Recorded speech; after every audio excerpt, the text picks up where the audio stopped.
மாண்புமிகு பேரவைத் தலைவர் அவர்களே, தாங்கள் பேரவைத் தலைவராக ஒருமனதாக தேர்ந்தெடுக்கப்பட்டுள்ளீர்கள். தங்களை இந்த ஆசனத்தில் மாண்புமிகு பேரவை முன்னவரும் எதிர்க்கட்சி தலைவரும் தங்களுடைய கரங்களை பிடித்து அழைத்து சென்று அமர வைத்தார்கள். இந்த சம்பிரதாயம் எப்படி வந்தது என்று சொன்னால் சுவாரஸ்யமாக இருக்கும். பெரிய வரலாறு சம்பவத்தில் உள்ளது.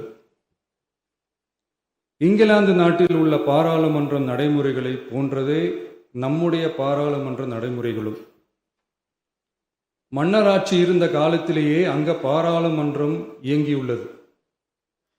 அக்காலத்தில் அனைத்து அதிகாரங்களையும் பெற்ற மன்னரும் இருந்தார், பாராளுமன்றமும் இயங்கியது. அங்கே மன்னர் ஒரு பணியை செய்ய வேண்டும் என்று விரும்புவார்.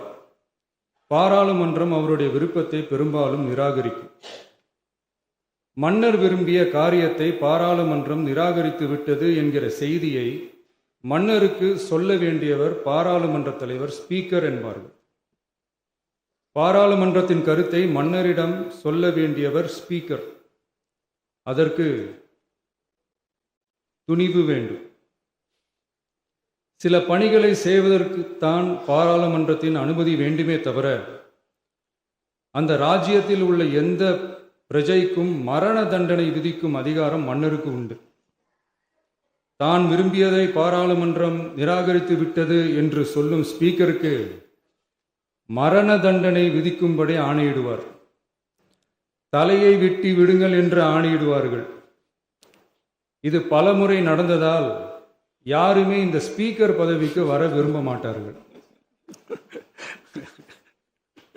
எனவே புதிதாக பாராளுமன்றம் அமையும் போது ஸ்பீக்கர் பதவிக்கு ஒருவர் அறிவிக்கப்பட்டவுடன் அவர் உடனே தலை தப்பித்தால் போதும் என்று ஓட்டம் பிடிப்பார்.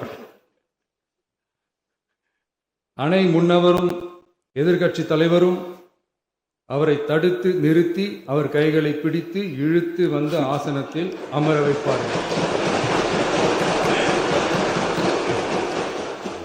இதுதான் அந்த காலத்தில் இருந்து வந்த மரபு.